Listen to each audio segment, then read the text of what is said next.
قرآن مجید ارشاد فرماتا ہے آگے کہ وَاسْتَعِینُوا بِالصَّبْرِ وَالصَّلَاةِ، صبر اور نماز سے مدد مانگ۔ صبر کا لغوی معنی ہوتا ہے اپنے آپ کو روک لینا، مشکلات آئیں، مصیبتیں آئیں، آزمائشیں آئیں، یا نفس کوئی خواہشات کرے تو اپنے آپ کو روکنا، یہ صبر ہے۔ صبر سارے کا سارا اندر کا معاملہ ہے، جو اپنے آپ کو روکنے پہ قادر ہو گیا وہ صابر ہے، اپنے آپ کو روک لے۔ سب سے زیادہ ہمیں نقصان ہماری اپنی خواہشات دیتی ہیں، ہمارا اپنے اوپر ہی قابو نہیں۔ صبر یہ ہے کہ انسان اپنے اوپر کنٹرول کرے، اپنے آپ کو روکے۔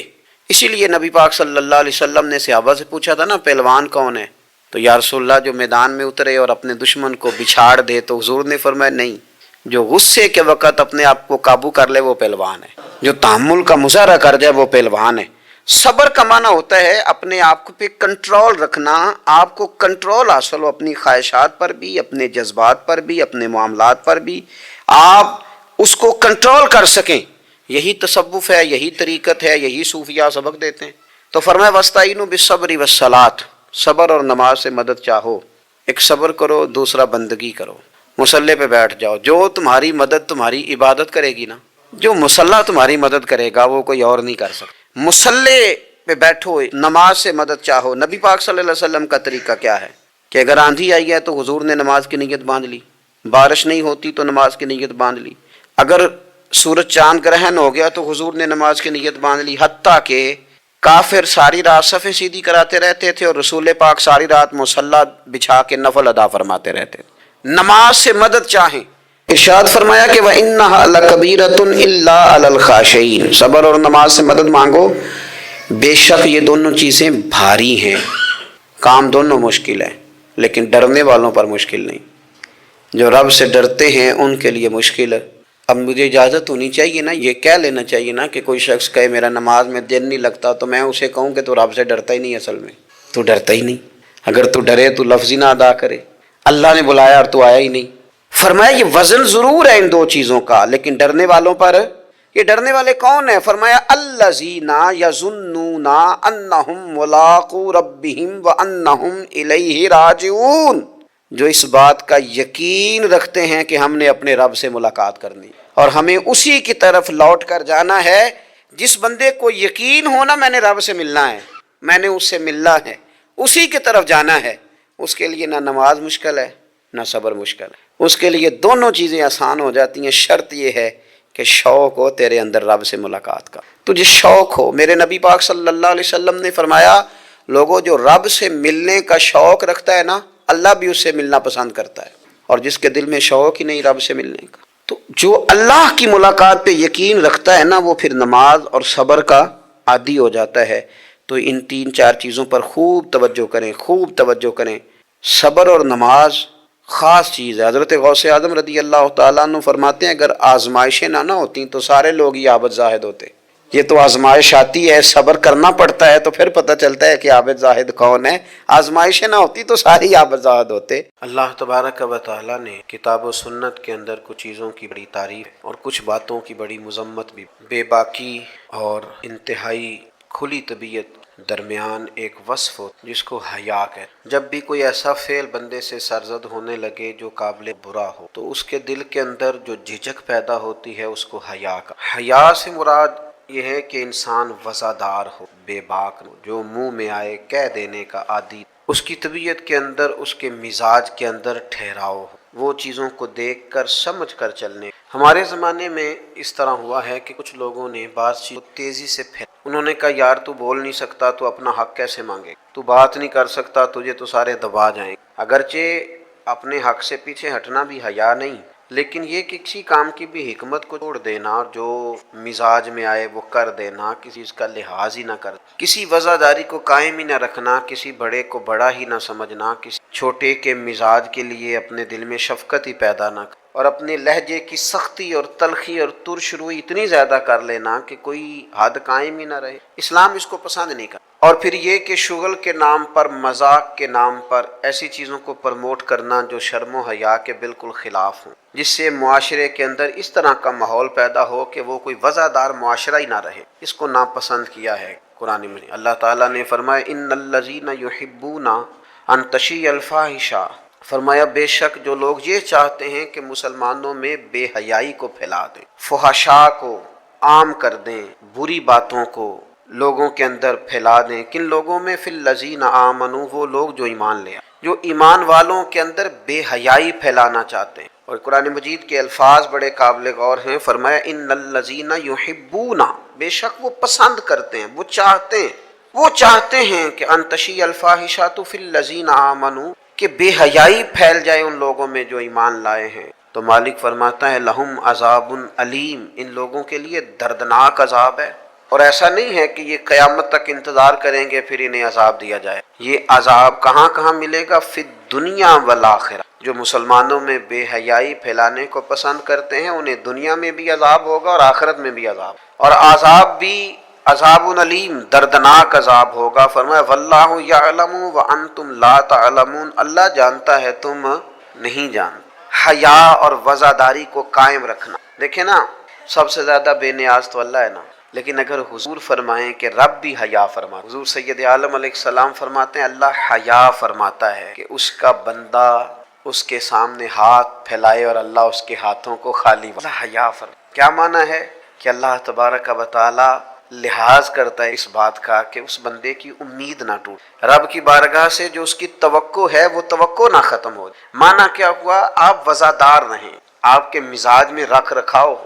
بعض لوگ بعض اوقات ایسی بات بول دیتے ہیں، ایسی بات کر دیتے ہیں، اس طرح کی اسے سرزد کہ وہ محسوس ہوتا ہے کہ جو اس بندے کی شخصیت ہے نا، جو اس کی پرسنالٹی ہے، اس کے ساتھ وہ بات میچ نہیں ہوئی. تجھے تو بہت زیادہ خیال والا ہونا چاہیے، تیرے مزاج کے اندر تو بہت زیادہ وزاداری ہونی چاہیے. نبی پاک صلی اللہ تعالی علیہ وسلم نے فرمایا رب حیا کرتا ہے. اور ایک مقام پہ حضور نے فرمایا جب سفید داڑھی والا مسلمان قبر میں جاتا ہے تو اللہ فرشتوں سے فرماتا ہے اسے عذاب نہ دینا مجھے. لیکن اگلے لفظ جو حضور نے بیان فرمائے وہ سمجھنے والے ہیں. فرمایا رب کہتا ہے مجھے حیا آتی ہے، تو بندے کو بھی تو حیا کرنا چاہیے، اس کو بھی حیا کرنا چاہیے کہ کوئی تو موقع ایسا ہو جب میں کوتاہیوں سے بچوں. اب اگر میری عمر کے تقاضے بڑھ گئے ہیں تو میرے حلم کے تقاضے بھی بڑھ جائیں، میری وزاداری کے. وہ حضرت حافظ سعدی رحمۃ اللہ علیہ نے ایک مقام پہ فرمایا کرنے لگے میں نے 20-22 سال کے بوڑھے بھی دیکھے اور میں نے 80-90 سال کے نوجوان بھی. دور یہ کیا بات ہوئی؟ فرمانے لگے عمریں بڑی زیادہ ہو گئی ہیں لیکن اپنے مزاج کے لحاظ سے وزادار بچپنا ہے تمہیں، ابھی بھی عادات ایسی ہیں کہ جن میں غور کرنے کی ضرورت. اور فرماتے ہیں کچھ لوگ ایسے ہیں کہ عمریں تھوڑی ہیں لیکن انہوں نے اپنے آپ کو سمیٹ لیا ہے، بعض چیزوں پر اپنے اوپر پابندی کر لی ہے، بعض چیزوں کا لحاظ کرتے، کچھ معاملات سے بڑی ہمت کر کے بچتے ہیں. پھر انہوں نے نتیجہ نکالا، کہنے لگے میں اس نتیجے پہ پہنچا ہوں کہ بزرگی عمر کے ساتھ نہیں ہوتی، علم اور حلم کے ساتھ ہوتی ہے. علم اور حلم کے ساتھ بزرگی کا تعلق. تو اپنی آنے والی نسل کو وزادار کیا جائے، اس کے اندر حیا پیدا کی جائے، انہیں اس بات کا لحاظ دیا جائے کہ آپ مذاق کریں لیکن اس کی بھی تو حد ہو نا. آپ یقین کریں بعض لوگ دادا کے ساتھ شغل کر رہے ہوتے ہیں، اپنے دادا کے ساتھ اس کا مذاق بنا رہے، معاذ اپنے والدین کے بارے میں باتیں کر کے وہ ہنس رہے ہوتے ہیں. اور کئی دفعہ والدین سپورٹ کر رہے ہوتے ہیں، کہتے ہیں یہ بڑا اس کا مذاق والا مزاج ہے، مجھے بھی معاف نہیں کرتا. تو آپ اسے کیا بنا رہے ہیں؟ جب یہاں بھی اس کا پردہ قائم نہیں ہے تو پھر اس کا پردہ کہاں قائم ہوگا؟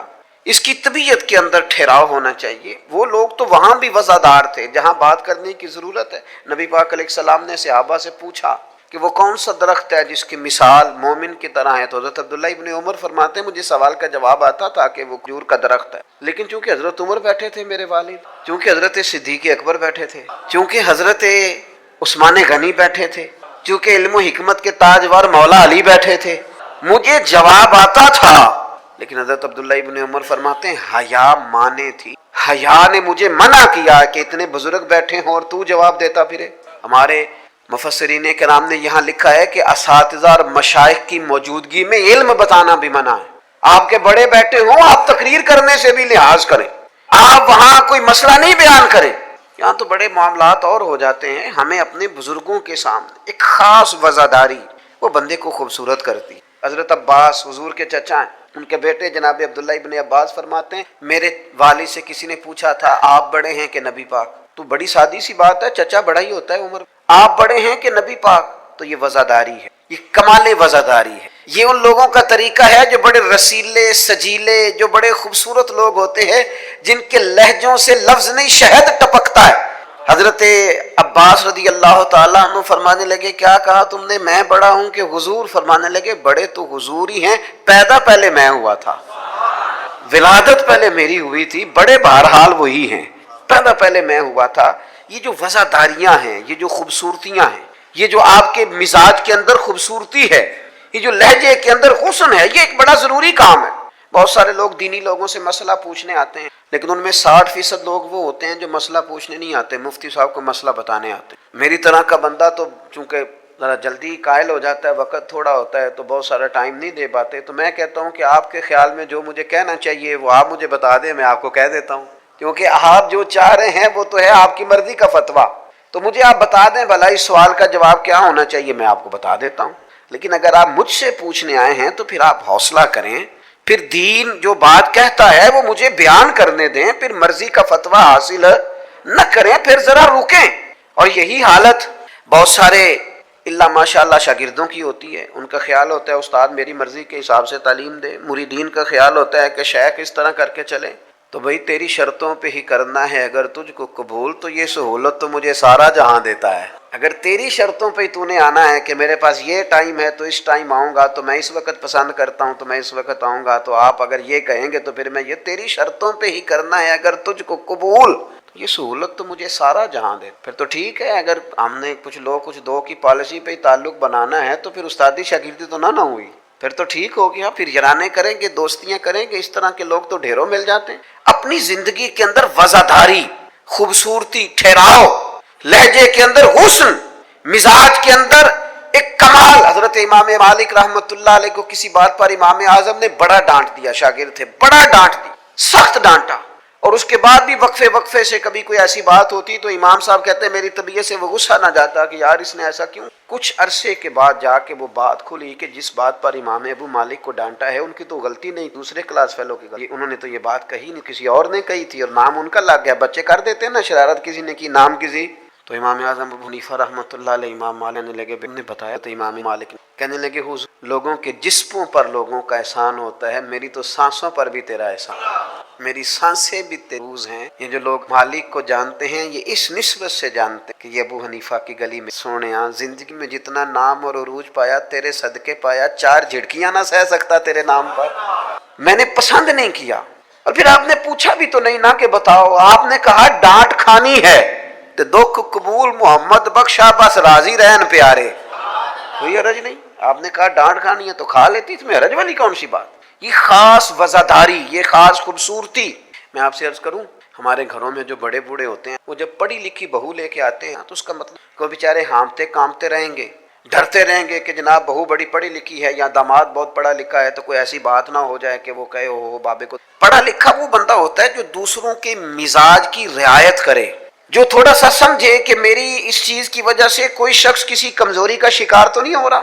اگر آپ نے تربیت کی ہے تو پھر تربیت کا معنی تو یہ ہونا چاہیے کہ اسے ادب بھی کرنا ہے، پیار بھی کرنا ہے، گھر کے بزرگوں کے حق میں اس کے رویے میں نرمی بھی آئے۔ اور اگر آپ نے تربیت یہ کی ہے کہ ہم چما دیگرے نیز تمہاری طرح کا دوسرا کوئی نہیں، تو پھر یاد رکھو اگر تمہاری طرح کا دوسرا کوئی نہیں نا تو پھر تمہیں بھی کوئی ماننے کو تیار نہیں ہے۔ پھر جعلی روب اور ہوتا ہے اور دلوں میں محبت اور ہوتی ہے، پھر ان چیزوں میں فرق ہوتا ہے۔ اگر آپ تعلیم یافتہ ہیں تو آپ دوسروں کے مزاج کی رعایت کریں، آپ کو پھر حضرت مولا علی شیر خدا رضی اللہ تعالیٰ عنہ سے کسی آپ نے فرمایا ایک مقام پہ فرمایا ہر چیز کی زکوٰۃ ہوتی ہے، عقل کی زکوٰۃ پتہ کیا ہے حضور؟ کیا فرمایا؟ عقل کی زکوٰۃ جاہلوں کے ساتھ گزارا کرنا، تیری عقل کی زکوٰۃ نکلے گی، تجھے پتہ چلے گا کہ تو کس طرح گزارا کرتا ہے، اور اگر تو جاہل سے گزارے نہیں کر سکتا تو پھر اس کا مطلب یہ ہے کہ تو نے علم کو سمجھا۔ عزیز دوست آپ غور فرمائیں اور اس پر آپ توجہ رکھیں گے کہ وزاداری، لفظوں کا چناؤ۔ قرآن مجید نے کہا یا ایھا الذین آمنوا لا تقولوا راعینا وقولوا انظرنا، اے ایمان والو تم نے جب میرے محبوب سے بات کرنی ہے تو راعینا نہیں کہنا، انظرنا کہنا ہے۔ یہ نہیں کہنا حضور سمجھ نہیں آئی رعایت کر دے، یہ کہنا یا رسول اللہ ایک نظر کرم کر دے، ذرا بات دوبارہ سمجھا دیں۔ آپ اچھے جملے تلاش کے وزاداری کے ساتھ ایک خاص حیا کے ساتھ۔ حضرت مولا علی شیر خدا فرماتے ہیں حضور سے مسئلہ پوچھنا تھا، مسئلہ پوچھنا بڑا ضروری کام ہے، اگر آپ مسئلہ دریافت نہیں کرتے تو بڑا عرصہ تک ماحول اس طرح کا رہ جاتا ہے کہ جس سے آپ جہالت میں ہی وہ کام کرتے رہتے ہیں۔ مسئلہ پوچھیں گے تو بات بہتر ہوگی، آپ بات پوچھ لیں گے، بات کلیئر ہو جائے گی، آپ پھر صاف ستھرے معاملے کے ساتھ عمل کر سکیں گے. تو حضرت مولا علی کہتے ہیں حضور سے مسئلہ پوچھنا تھا. اب سوال کرنا بڑا ضروری ہے, خود حدیث پاک میں موجود ہے سوال کرنا آدھا علم ہے. لیکن حضرت علی کہتے ہیں نبی کریم سے مسئلہ پوچھنا تھا, میں نے مہینوں انتظار کیا, ہفتوں انتظار کرتا میں. میرا خیال تھا کہ میں سوال کی تکلیف بھی نہ دوں, کوئی اور آ جائے آ کے حضور سے مسئلہ پوچھ لے. حیا مانی تھی, میں داماد ہوں حضور کا رشتے. کچھ ایسی باتیں ہیں جو حیا کے مانند میں سوال نہ کرتا. میرا دل ہوتا کوئی اور پوچھ لے, وہ پوچھے گا حضور بتائیں گے, ساتھ میرا مسئلہ بھی حل ہو جائے گا. لیکن جہاں لوگ بے باکی کو اور بے حیائی کو کہتے ہیں جی اوہ ہو میں پرواہ نہیں کرتا, تو یہ تو بھئی آپ نہیں پرواہ کرتے تو آپ کی مرضی ہے. اور ہمارے زمانے میں ویسے بھی جو زیادہ بدتمیز ہوتا ہے اس کا عروج بھی زیادہ ہوتا ہے. بدتمیزوں سے لوگ ڈرتے ہیں. بدتمیز جو ہوا لوگ اس سے ڈرتے ہیں, کہتے ہیں یہ کوئی ایسی بدتمیزی کر دے گا کہ بعد میں دقت ہوگی. وہ شریف آدمی اس سے جھجک رہا ہوتا ہے, وہ سمجھ رہا ہوتا ہے میں بڑی شے ہوں, تو کچھ بھی نہیں ہے بھائی, تو بدتمیز ہے. اور کچھ لوگ گند سے اس لیے بچتے ہیں کہ اس میں روڑا پھینکا تو چھینٹے پڑیں گے, پھر کپڑے بدلنے پڑیں گے, نہانا پڑے گا, اس لیے لوگ بچ کے گزرتے ہیں. اور تیرا خیال ہے کہ تجھ سے بڑا لوگ ڈرتے ہیں. تو اپنی زندگی میں وزاداری, شرم و حیا. اب دیکھیے سیدہ عائشہ صدیقہ رضی اللہ تعالیٰ عنہ ارشاد فرماتی ہیں نبی پاک علیہ السلام عرب کی کواری لڑکیوں سے بھی زیادہ حیا والے, شرمیلے تھے. حضور علیہ السلام فٹافٹ بے باک ہو کر کسی سے کوئی بات نہ کرتے. اب دیکھیں صحابہ غلام ہیں رسول پاک کے, اگر حضور کسی کا نام لے کے بھی اس کی تربیت کرنا چاہیں تو وہ آدمی خوش ہوگا, سعادت مندی ہوگی. لیکن حضور کو کسی شخص کے بارے میں بتایا جاتا نا فلاں نے یہ بات کی, تو کبھی نامینیٹ کر کے اس بندے کے سامنے بات نہیں کرتے. یہ وزاداری والا معاملہ ہے. تو محبوب کیا فرماتے, حضور فرماتے لوگوں کو کیا ہو گیا ہے, اب انہوں نے اس طرح کرنا شروع کر دی. وہ ایک کی بات ہوتی سب کو سمجھ آ جاتی اور اس کے بھی سال لگتے اصلاح ہو جاتی. اپنی مزاج سے اپنی وزاداری کو ختم نہیں کریں, اپنے لہجے کو ختم نہ کریں. میں مذہبی سٹیجوں پہ دیکھتا ہوں بڑی جو فلانی چیز نہ مانے وہ حلالی نہیں, جو فلانی بات کا جواب نہ دے باپ کا, یہ آپ کا سٹائل ہے. یہ دیندار لوگ اس طرح بات کریں, یہ آپ ڈگریاں جاری کر رہے ہیں. کیا رسول پاک علیہ السلام کا انداز تبلیغ معاذ اللہ یہ تھا؟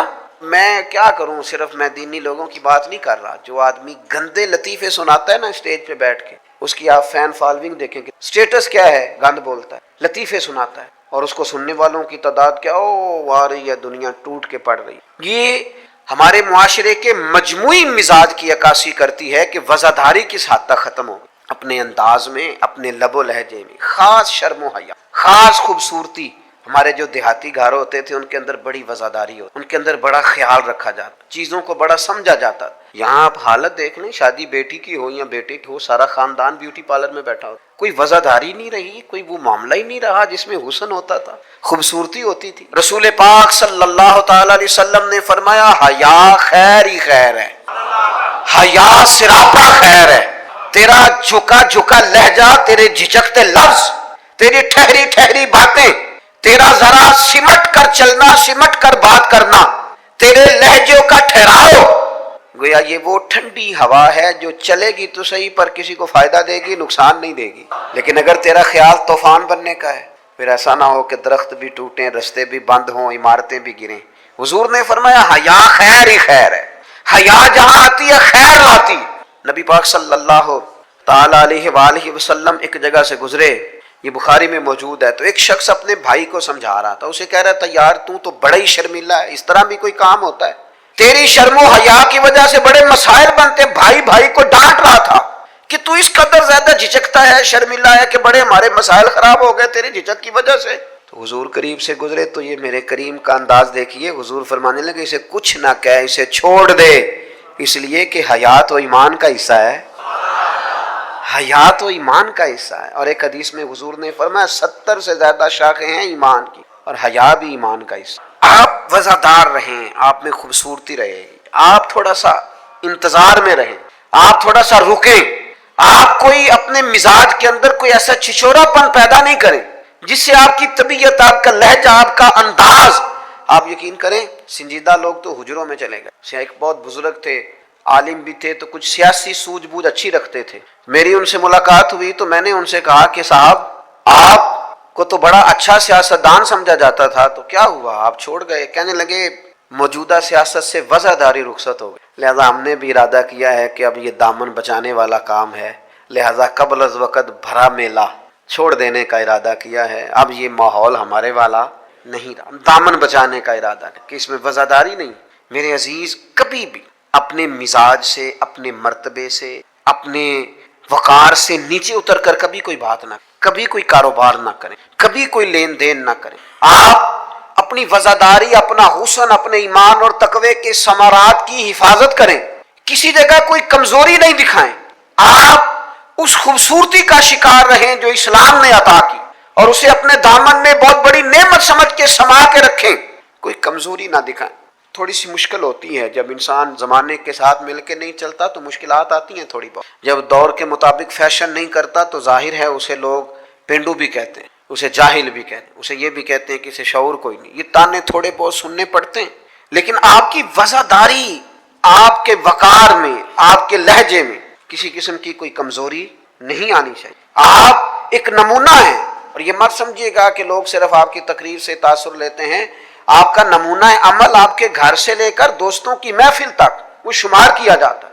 آپ بڑی خوبصورتی کے ساتھ حضرت غوث اعظم رضی اللہ تعالیٰ عنہ 2000 دینار کا جوڑا پہن کے جمعے کا خطبہ دیتے. 2000 دینار کا. تو آپ کی اہلیہ نے ایک دن کہا کہ حضرت کئی دفعہ ایسے ہوتا ہے کہ صبح کا کھانا گھر میں ہوتا ہے اور شام کا، لیکن آپ جب ممبر کی طرف بڑھتے ہیں تو آپ کا لباس اتنا شاہانہ ہوتا ہے کہ لوگ سمجھتے ہیں پتہ نہیں ہم کتنے کو مالدار ہیں. تو حضرت فرمانے لگے یہی تو میں چاہتا ہوں. میں نہیں چاہتا کہ میں پھٹے کپڑے پہن کے رکھوں اور لوگ جاتی دفعہ میرے ہاتھوں میں نذرانہ تھما کے جائیں کہ یہ رکھ لیں، لباس لے لیجئے گا. فرمایا اس طرح کا لباس پہنیں گے، اس طرح کی وزاداری اختیار کریں گے کہ جدھر جدھر سے گزریں گے لوگ سمجھیں گے کہ اللہ نے دینداروں کو بڑا بے نیاز بنایا ہوا ہے. ہم اپنی وزاداری کے اندر کیوں کوئی کمزوری لائیں؟ اپنے مزاج کے اندر آپ یقین کریں حضرت سعدی شیرازی قرضہ پکڑ کے مہمان نوازی کرتے، قرضے پکڑ پکڑ کے لوگوں کو کھانا کھلانا، اس لیے کہ وزاداری قائم رہے اور کسی جگہ کسی کمزوری کا اظہار نہیں کرنا تاکہ کسی کو پتہ نہ چل جائے، کوئی یہ نہ سمجھے کہ دین کے نام پہ آئے ہیں تو بار بار یہاں سے سوال ہو رہا ہے. تو یہ حیا ہے، یہ خوبصورتی ہے، یہ مزاج کا حسن ہے.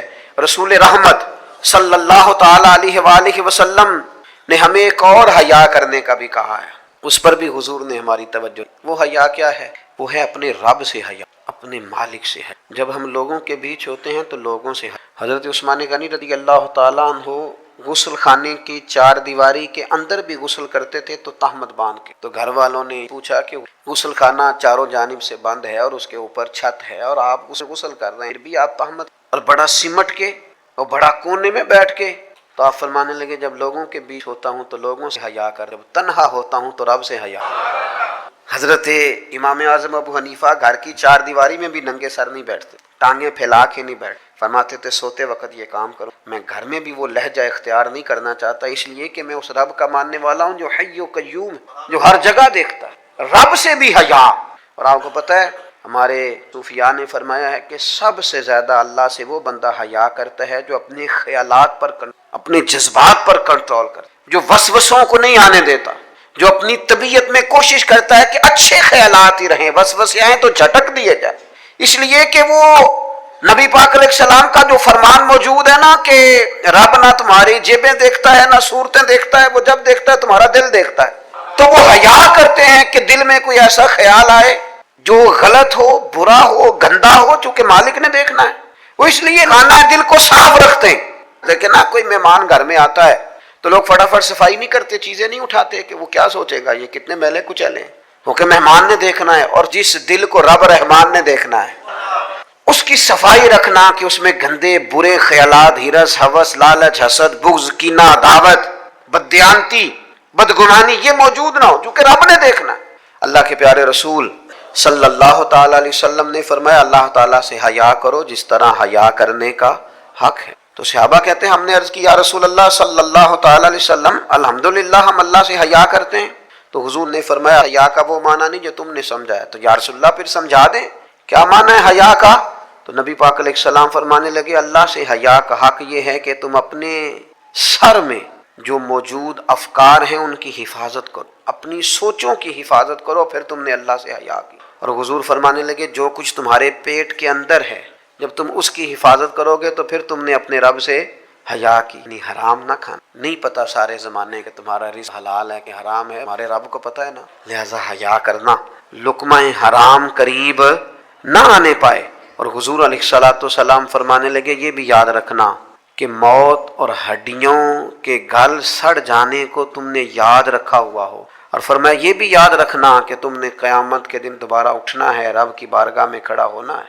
اگر تم نے ان سب چیزوں کو یاد رکھا پھر تم نے صحیح معنوں میں اپنے رب سے حیا کی، اور اگر تم نے یہ بھلا دیا ہے اور بس ٹھیک ہے دوڑ کے آئے، نماز پڑھ لی، اور جناب محفل میلاد میں جانے کا وقت آیا تو کہیں سے ادھار ٹوپی لے کے سر پہ اوڑھ لی اور لباس جو ہے وہ شلوار قمیض والا نکل آیا اور لہجہ بدل گیا، تو پھر کچھ ظاہری طور پر تو چیزیں بہتر کی لیکن حقیقی معنوں میں اپنے رب سے حیا نہیں کی۔ حضور فرماتے ہیں کچھ لوگ تہامہ پہاڑ جتنی نیکیاں لے کے آئے لیکن وہ اللہ ہوا میں اڑا دے گا۔ کیوں؟ اس لیے کہ لوگوں کے سامنے نیکیاں کرتے تھے، جب اکیلے ہوتے تھے پھر گناہ کرتے۔ ان کی وہ جو تنہائی کی ناپاکی ہے نا، یعنی وہ جو اکیلے میں رب سے حیا کرنا چاہیے تھا، وہ حیا چونکہ موجود، تو رب فرمائے گا وہ تو تم نے لوگوں کے سامنے وزادار بن کے وقت گزارا ہے، میرے سامنے تو تمہاری تنہائی بڑی ناپاک رہی، لہذا وہ سب نیکیاں بھی ہوا میں اڑا دی جائیں گی۔ خوبصورت زندگی، خوبصورت لب و لہجہ، خوبصورت آنا جانا۔ میں طلباء سے کہا کرتا ہوں کہ بڑی پسند کا بھی تمہارا کھانا پکا ہوا ہو تو اس طرح نہ کھاؤ کہ محسوس نہیں کتنی دیر کے بعد تمہارا لہجہ صاف ستھرا، تو جو ہمیں کہا گیا کہ بھوک ہو بھی تو ذرا ہاتھ ہٹا لو، کھانے میں پینے میں لباس پہننے بھی آپ انوکھ۔ میں نوجوانوں سے عرض کروں گا تمہاری کٹنگ کیوں اس طرح کی لگے کہ جس میں کوئی طبیعت کا انوکھا پن ظاہر ہو، جس سے تمہاری وزاداری پہ ضرب آئے۔ تمہارا بات کرنا اتنا کمزور کیوں لگے کہ جس سے محسوس ہو کہ یار اس کی تو ابھی تربیت ہونے والی۔ تمہیں کیوں اس بات کی کمزوری محسوس ہو کہ لوگ میری طرف دیکھیں، لوگ مجھے جاننے لگ جائیں گے، تو کمزوری ہے۔ ایک خوبصورت وزاداری، یعنی خدا جانے بلندی ہے کہ پستی پر جہاں میں ہوں وہاں کوئی نہیں ہے۔ ایک خاص اطمینان ہو، زندگی میں ٹھہراؤ ہو، حسن ہو، آپ جہاں ہوں وہاں مطمئن ہو۔ آپ کی طبیعت بتائے کہ اللہ تعالیٰ نے آپ کو سکون عطا فرمایا ہوا ہے، ٹھہراؤ ہے، خدا کا شکر ہے، دولت ہے، صحت ہے، بچے ہیں، اولاد ہے، دوست اچھے ہیں۔ آپ ان ساری جائز نعمتوں پر اللہ کے حضور شکر گزار ہوں، لیکن کوئی مزاج میں چھچھورا پن نہ ہو، کوئی طبیعت اس طرح کی نہ ہو جس طرح محسوس ہو کہ آپ اپنا بوجھ کسی پر ڈالنا چاہ رہے ہیں، یا آپ کوئی اضطراب کا شکار ہیں یا بے چینی کا شکار ہیں۔ ہم کبھی کبھی اپنے حالات بتاتے بھی اتنا دور نکل جاتے ہیں کہ بعض دفعہ کہنے کو جی چاہتا ہے یار کوئی نعمت ہے ہی نہیں تیرے اوپر، اتنا کمزور ہو گیا تو ہر بات میں دکھڑے ہی سنا رہا، ہر وقت کا دکھ ہی تیرے ساتھ ہے، اتنے کمزور نہیں۔ نہایت وزاداری، نہایت خوبصورتی۔ حضرت ابو ذر غفاری ایک کمبل میں وقت گزارا ہے، مدینے سے دور ربضہ میں زندگی گزاری، 5 لوگوں نے جنازہ پڑھا ہے، اسی کسی دے کچھ بھی نہ کوئی ساڈا دردی، کہ رسول کریم نے فرمایا زمین کے اوپر اور آسمان کے نیچے میرے ابو ذر سے سچا بندہ کوئی، لیکن وہ ٹاٹ اور بوریے میں بھی وزادار، اطمینان، سکون، ٹھہراؤ، اللہ رسول کی بارگاہ میں مقبولیت، یہ اصل کامیابی ہے۔ نہ بھی رش ہو، نہ بھی نعرے ہو، نہ بھی زیادہ لوگ، انسان کی طبیعت وزادار ہو، اس کے اندر اطمینان ہو۔ اور کچھ لوگ اتنے مطمئن ہوتے ہیں، ان کی زندگی میں اللہ رسول پر بھروسہ اتنا مضبوط ہو جاتا ہے، ان لوگوں کی زندگیوں کے اندر صبر اور شکر اتنا غالب ہوتا ہے، ان کے لہجے کے اندر ٹھہراؤ اتنا زیادہ ہوتا ہے کہ ان سے مل کر جینے کو جی چاہتا ہے، ان سے ملاقات کر کے انسان کو زندگی گزارنے کا لطف آنے لگتا ہے، یعنی جن سے مل کر زندگی سے پیار ہو جائے وہ لوگ آپ نے شاید نہ دیکھے ہوں مگر ایسے بھی ہیں، جن سے مل کر زندگی سے پیار ہو جائے، انسان کو ٹھہراؤ نصیب ہو، کرم نصیب ہو، ہوتے ہیں ایسے لوگ۔ اس لیے ایسے لوگوں کے پاس بیٹھیں، ایسے لوگوں کی صحبت اختیار کریں، ایسے لوگوں کی بات سنیں۔ اللہ کریم ہم سب کے دلوں میں اطمینان اور سکون عطا فرمائے، اور اللہ تعالی محبوب کے قدموں کا صدقہ ہمیں وزاداری نصیب کرے۔